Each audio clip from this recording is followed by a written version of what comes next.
सो hi friends, एक नया video topic में आप सभी का फिर से स्वागत है। और आज हम लोग बीएड का जो कोर्स होता है उससे रिलेटेड हम लोग बात करेंगे।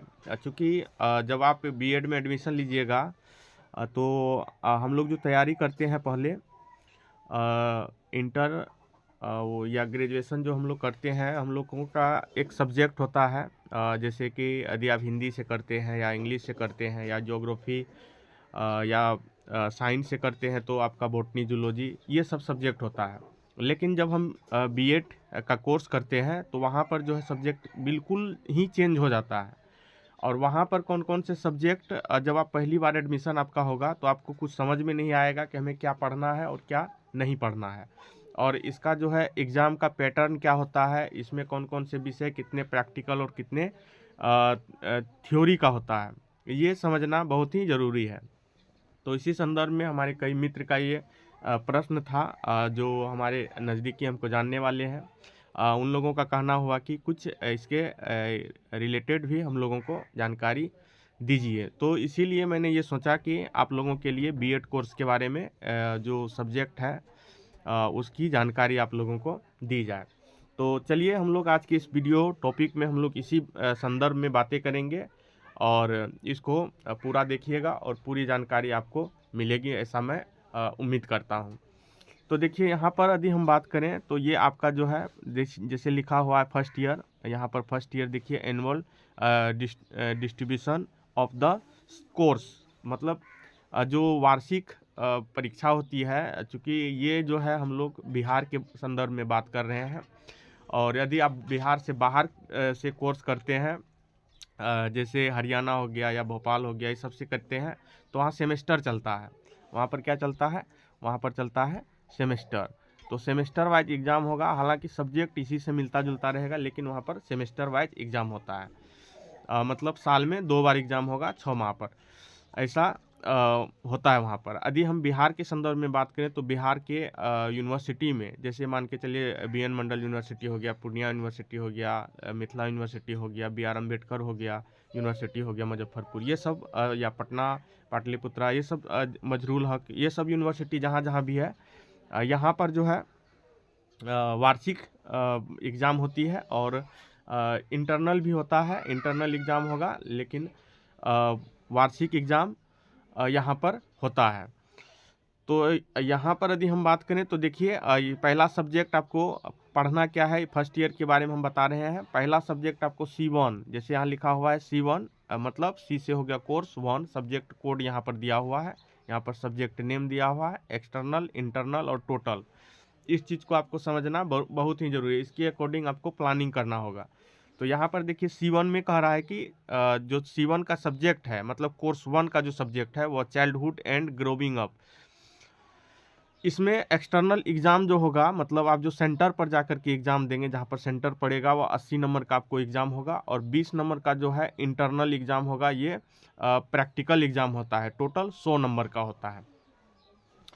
तो यदि आप इसका जो आपको जो क्वेश्चन मिलेगा, इसको यदि प्रैक्टिकल कॉपी आप बनाइएगा तो इसमें कभी कभी 18, 17, 15, मतलब 15 से प्लस ही मिलता है। यदि आप बेहतर कीजिएगा तो 19 तक मिलता है यहाँ पर नंबर।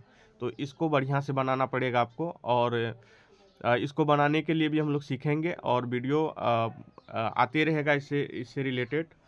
और देखिए यहाँ पर 80 नंबर में आपको कोशिश करना होगा कि 50 प्लस 60 प्लस लाने का, और इसको लिखने का शैली हम जो है आप लोगों को बताएंगे कि किस तरह से लिखा जाना चाहिए बीएड का कॉपी, ताकि आपको बेहतर से बेहतर परसेंटेज अंक प्राप्त हो। तो चाइल्डहुड एंड ग्रोविंग अप में क्या होता है कि बच्चों का जो समस्या है, मतलब बच्चों का जो डेवलपमेंट है, बच्चे किस तरह से सोचते हैं, कौन सी अवस्था में किस तरह से सोचते हैं। जैसे इसमें जीन पियाजे का थ्योरी मिलेगा, इसमें बाइगोत्स्की का मिलेगा, कोहलबर्ग का मिलेगा। ये सब थ्योरी यहाँ पर सीखने का, त्रुटि, ट्रायल एंड एरर, त्रुटि का सिद्धांत, ये सब सारा चीज़ यहाँ पर मिलता है। मतलब इसको हम कह सकते हैं कि ये चाइल्ड साइकोलॉजी के अंतर्गत इसमें आता है। इसमें साइकोलॉजी का एक पार्ट है ये, जो चाइल्ड साइकोलॉजी के अंतर्गत आता है। इसमें किशोरावस्था की समस्याएं के बारे में आपको पता चलेगा। इसमें एरिक एरिक्सन के बारे में आप लोग पढ़िएगा। ये सारा टॉपिक इसमें आपको मिलता है। उसके बाद C2 की यदि हम बात करें तो C2 में कंटेम्प्रेरी इंडिया इन एजुकेशन।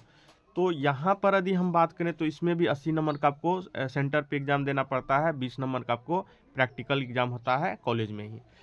तो यहाँ पर यदि हम बात करें इसका जो टॉपिक है, इसमें आपको पढ़िएगा जैसे राधा कृष्ण आयोग के बारे में, मुदालियर आयोग के बारे में, उसके बाद कोठारी कमीशन के बारे में पढ़िएगा, उसके बाद नई शिक्षा नीति के बारे में 1986 के बारे में, 1992 के बारे में, ये सारा चीज़ आपको यहाँ पर मिलेगा। मतलब आज़ादी के बाद जो शिक्षा में जिस तरह से जो भी परिवर्तन हुआ है, किस तरह से बदलाव किया गया है, क्या सुधार किया गया है, कौन कौन सी बातों पर विशेष ध्यान दिया गया है, ये सारी जानकारी आपको यहाँ पर मिलती है। तो इसमें भी प्रैक्टिकल जो है 20 का, और थ्योरी एग्ज़ाम जो आप सेंटर पे दीजिएगा वो 80 का।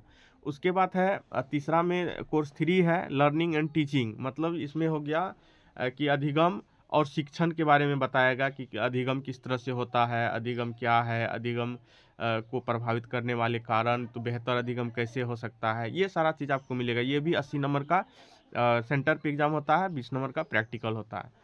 उसके बाद है चौथा है C4 language across the curriculum. तो इसमें भाषा के बारे में और उसके बाद कैरिकुलम के बारे में बताया जाता है। इसका भी टॉपिक हम आप लोगों को प्रोवाइड करेंगे। हम किस तरह से लिखना है उसको हम आप लोगों को वीडियो के माध्यम से बताएंगे। तो चैनल से जुड़े रहिएगा, और जो पहली बार आए हैं तो चैनल को सब्सक्राइब कर लीजिएगा। और चूँकि अभी जो है आप लोगों को पता ही है कि अब टीचर का वैकेंसी जो है हर साल आएगा। टीचर का वैकेंसी क्या होगा? टीचर का वैकेंसी हर साल आएगा। कब आएगा? कब आएगा? तो ये आएगा अगस्त में, अगस्त महीना में हर साल आएगा। ये BPSC कंडक्ट कराएगी, और सितंबर में इसका रिजल्ट जारी होगा, और अक्टूबर नवंबर में ज्वाइनिंग होगा। ये इसका जो है BPSC का जो सिलेबस है, प्लानिंग है, उसमें ये ऐड ऑन कर दिया गया है। तो इसको जो है आप लोग को ध्यान में रखते हुए, चूँकि अभी डिमांड है युवाओं का विशेष B.Ed का, इसीलिए हम सोचे कि आप लोगों के लिए B.Ed से रिलेटेड हम टॉपिक लाएंगे। उसके बाद हम दूसरी बात बता दें कि मेरा जो सिलेक्शन है वह 11-12 में 11-12 में मेरा हो गया है, और हिंदी मेरा सब्जेक्ट है। और तो इसीलिए आप लोग जो भी B.Ed करना चाहते हैं तो वो उसके लिए उसको ताकि परेशानी नहीं हो, हमने जो सीखा है, हमने जो अनुभव किया है, उसको आप लोगों को के सामने में साझा करेंगे। तो ये है। और दूसरी बात है C5 की यदि हम बात करें तो C5 में अंडरस्टैंडिंग डिसिप्लिन एंड सब्जेक्ट। तो यहाँ पर आपको जो अनुशासन है, किस तरह से समझ है अनुशासन, और उससे रिलेटेड बातें यहाँ पर सिखाई जाती है। इस सब्जेक्ट में हम लोग पढ़ते हैं। ये 40 नंबर का होता है, और 10 नंबर का आपको इंटरनल एग्ज़ाम होता है, प्रैक्टिकल कॉपी बना के देना पड़ता है। उसके बाद है जेंडर, स्कूल एंड सोसाइटी। तो यहाँ पर C6 सब्जेक्ट में है जेंडर, स्कूल एंड सोसाइटी। तो जेंडर मतलब आप लोग जानते हैं, जैसे लैंगिक विविधता हो गया, लैंगिक भेदभाव हो गया, स्कूल का कैसा माहौल होना चाहिए, स्कूल का कैसा शिक्षण का वातावरण होना चाहिए, किस तरह सोसाइटी में किस तरह व्यवहार करना चाहिए। बहुत सारा इसमें टॉपिक है, लेकिन ये आपको 40 नंबर का एग्ज़ाम होगा, और 10 नंबर का प्रैक्टिकल होगा। उसके बाद है C7 में आपको हो जाएगा पेडागोजी ऑफ स्कूल सब्जेक्ट 1। तो यहाँ पर बहुत सारे स्टूडेंट को ये कन्फ्यूजन होता है। तो यहाँ पर C7A में यदि हम बात करें तो पेडागोजी ऑफ स्कूल सब्जेक्ट 1। तो पेडागोजी ऑफ स्कूल सब्जेक्ट 1 जैसे आपका जो सब्जेक्ट ऑनर्स में रहेगा, ग्रेजुएशन में जो सब्जेक्ट रहेगा, वही सब्जेक्ट यहाँ पर लेना पड़ता है। जैसे मेरा हिंदी था ग्रेजुएशन में, तो यहाँ पर मेरा पेपर 1 में हिंदी, सब्जेक्ट 1 में मेरा हिंदी था। तो यहाँ पर आपको अभी ये भी देखना होगा कि 40 नंबर का यहाँ पे होगा, जैसे ही जो सब्जेक्ट है उसी से रिलेटेड यहाँ पर टॉपिक रहता है, उसी को पढ़ना होता है। उसके बाद इसमें 10 नंबर का एक्सटर्नल एग्ज़ाम होती है, जो कि कॉलेज में ही होता है। तो ये आप समझ गए होंगे। और ये जो है 5 सब्जेक्ट का आप लोगों ने देखा। और इसके बाद इसमें 7 सब्जेक्ट का देखा आपने। और इसके बाद होता है EPC। EPC के बारे में हम थोड़ा बता दें आपको। EPC का होता है, जैसे EPC होता है प्रोफेशनल कोर्स होता है ये। इसमें फर्स्ट ईयर में आप देखिएगा EPC1 में reading and reflecting on text का होता है। ये जो है टोटली जो है इंटरनल ही होता है, ये 50 नंबर का। उसके बाद drama and art in education, मतलब इसमें आपको जो है भाषा का प्रयोग, भाषा का किस तरह से प्रयोग होता है, वो सारा चीज़ इसमें सिखाया जाता है। किस तरह से पढ़ना चाहिए, शब्दों की उच्चारण, ये सारा चीज़ इसमें बताता है। उसके बाद drama and art in education में ये आपको बताएगा कि शिक्षा में जो है ड्रामा का क्या रोल है या आर्ट का क्या रोल है। जैसे बिहार में है तो बिहार की कौन सी जो लोकल लोक भाषा है या लोक नृत्य है, ये सारा चीज़ यहाँ पर आपको बताएगा। जैसे यदि हम लोग बात करें तो मिथिलांचल में कौन कौन सा नृत्य है, जैसे विदेशिया हो गया, भिखारी ठाकुर का, या फिर सामा चकेवा हो गया, ये सारा चीज़ जितना भी है लोकल संदर्भ में, ये सारा चीज़ टॉपिक इसमें है, ये भी 50 नंबर का रहता है। उसके बाद है critical understanding of ICT. ICT मतलब हो गया इंफॉर्मेशन जो है कंप्यूटर से रिलेटेड, ये सारा चीज़ है, टेक्नोलॉजी से रिलेटेड है। कंप्यूटर का ज्ञान होना चाहिए एक टीचर को, किस तरह से विद्यालय में वो इसको इम्प्लीमेंट कर सकता है, ये सारा चीज़ यहाँ पर आपको, ये भी आपको ध्यान रखना होगा कि ये भी 50 नंबर का होता है, और ये टोटल जो है इंटरनल ही होता है, मतलब विद्यालय में ही आपका, कॉलेज में ही होगा। उसके बाद हम यदि सेकेंड ईयर की बात करें तो सेकेंड, ये तो था फर्स्ट ईयर का, और सेकेंड ईयर का आप लोग देखिएगा, ये है सेकेंड ईयर का। फर्स्ट ईयर में आपको ज़्यादा पढ़ना पड़ेगा और प्रैक्टिकल कम रहता है, और लेकिन सेकेंड ईयर में जैसे ही हम लोग जाते हैं तो सेकेंड ईयर में देखिए यहाँ पर आपको 200 नंबर का स्कूल इंटर्नशिप होता है। स्कूल इंटर्नशिप कितने नंबर का? 200 नंबर का। उसके बाद देखिए यहाँ पर 7A, पहले हम लोग पढ़े थे 7A पढ़े थे हम लोग, जो मेरा सब्जेक्ट था, जो आपका ऑनर्स में रहेगा मेन सब्जेक्ट, वो वहाँ पर रहता है। उसके बाद 7B जब आप लोग पढ़िएगा तो इसमें पेडागोजी ऑफ स्कूल सब्जेक्ट 2, तो यहाँ पर आपको सब्सिडरी सब्जेक्ट जो है जो पेपर जो आपने ग्रेजुएशन में लिया था, दूसरा पेपर, जैसे मैं हम ज्योग्राफी लिए थे तो मेरा ज्योग्राफी था सेकेंड पेपर, तो यहाँ पर 40 का एग्ज़ाम होगा इंटरनल, और प्रैक्टिकल होगा 10 का। इसको जो है फाइल बनाना पड़ता है। उसके बाद C8 है। C8 में हो जाएगा नॉलेज एंड कैरिकुलम, मतलब पाठ्यक्रम, ज्ञान और पाठ्यक्रम के बारे में बताता है। इसमें 80 नंबर का होगा, 20 नंबर का प्रैक्टिकल होगा। उसके बाद असेसमेंट फॉर लर्निंग, तो असेसमेंट के बारे में किस तरह से बच्चों का जो है बच्चों को का सिस्टम असेसमेंट करना है, उसके बारे में इसमें आप लोग पढ़ते हैं। तो 80 नंबर का ये रहता है, 20 नंबर का इंटरनल होता है। उसके बाद क्रिएटिंग एंड इंक्लूसिव समावेशी शिक्षा, समावेशी शिक्षा के बारे में यहाँ है, 40 नंबर का रहता है, 10 नंबर का इंटरनल रहता है।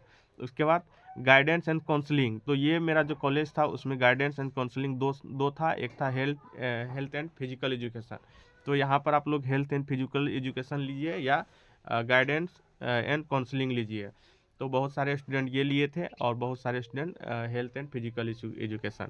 बहुत जगह में, जैसे शांति शिक्षा, मतलब पीस एजुकेशन के बारे में अलग अलग यूनिवर्सिटी में अलग अलग रहता है, और पूर्णिया यूनिवर्सिटी में गाइडेंस एंड काउंसलिंग और फिजिकल एजुकेशन, ये दो था मेरे कॉलेज में, तो हमने ये लिया था। उसके बाद है EPC4 में अंडरस्टैंडिंग द सेल्फ, मतलब के बारे में बताता है। ये टोटल जो है आपको इंटरनल होगा, और यहाँ पर क्वेश्चन आपसे पूछा जाता है, जो कि वाइवा के रूप में होता है। यहाँ पर फाइल बना के देना पड़ता है, और यहाँ पर स्कूल इंटर्नशिप जब होगा उसके बाद 40 नंबर का आपको जो है वाइवा होगा, और इसमें 2 क्वेश्चन आपको बना के लेके जाना है, और एक्सटर्नल बाहर से आते हैं जो कि इंटरव्यू लेते हैं, पूछते हैं। तो इस तरह से यदि हम सेकेंड ईयर में देखें तो यहाँ पर 200 नंबर का आपको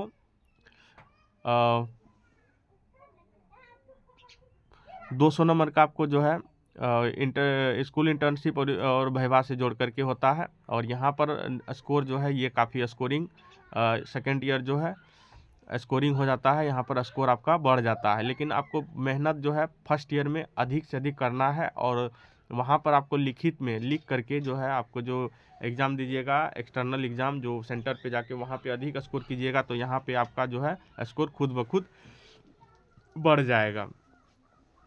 तो इस तरह से साथ ही साथ जो आप लोग स्टेट का तैयारी कीजिएगा, स्टेट में यहाँ से टॉपिक रहता है 50 नंबर का, और सीटेट जब आप लोग तैयारी कीजिएगा, सीटेट में भी यहाँ से प्रश्न इसी जैसे knowledge and assessment for learning, समावेशी शिक्षा, ये सब से क्वेश्चन आपको यहाँ पर रहता है। तो ये कंप्लीट जानकारी आप लोगों को जो बीएड से रिलेटेड, हमारे कई दोस्त, कई साथी ये पूछ रहे थे कि बीएड में किस तरह से कौन कौन से सब्जेक्ट पढ़ने होते हैं, तो मैंने सोचा कि एक वीडियो के माध्यम से आप लोगों को बता दूं। साथ ही साथ आप लोग जानते ही हैं कि हमने ये यूट्यूब चैनल जो है स्टार्ट किया था आंगनवाड़ी सेविका के लिए और जीविका से रिलेटेड कुछ बातों को साझा करने के लिए, लेकिन समय जैसे जैसे बदलता है थोड़ा सा इम्प्लीमेंट हम लोगों को भी करने की ज़रूरत पड़ती है। रही बात आप लोगों के लिए आंगनवाड़ी की दीदी के लिए या जीविका के लिए, तो उनके लिए भी वीडियो लाते रहेंगे। लेकिन अभी जो है आपके परिवार में जो भी सेविका सहायिका है या जीविका के जो भी दीदी हैं, उनके परिवार के कुछ न कुछ सदस्य को इस बीएड के संदर्भ में जानने की इच्छा हो रही होगी, क्योंकि अभी जो है जॉब जो है अभी वर्तमान समय में यदि देखें तो टीचर का अभी बहुत ज़्यादा निकल रहा है, शिक्षक का।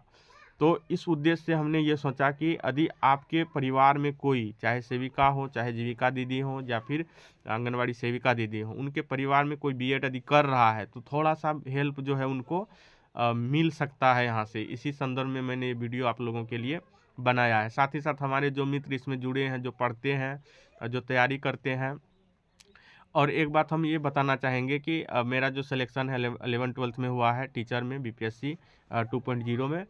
तो मैं जैसे स्कूल के लिए हम लेसन प्लान बनाएंगे, जो हम स्कूल जाएंगे पढ़ाने के लिए, तो उसके लिए हम लेसन प्लान भी बना रहे हैं। और जो लेसन प्लान हम बनाएंगे 11th-12th के लिए हिंदी सब्जेक्ट का, हम इस वीडियो में भी आप लोगों को वीडियो के माध्यम से बताएंगे। तो आपके परिवार में जो भी 11th-12th 9th-10th यानी मैट्रिक और इंटर का तैयारी कर रहा है, यहाँ से आपको जो है 100% मदद मिलेगा।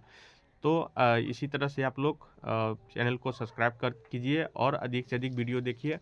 बाकी आप लोगों की सपोर्ट में हम हमेशा तैयार हैं। तो आज की इस वीडियो में बस इतना ही। एक नए वीडियो, एक नई जानकारी के साथ आएंगे, तब तक के लिए आपसे विदा चाहेंगे। धन्यवाद।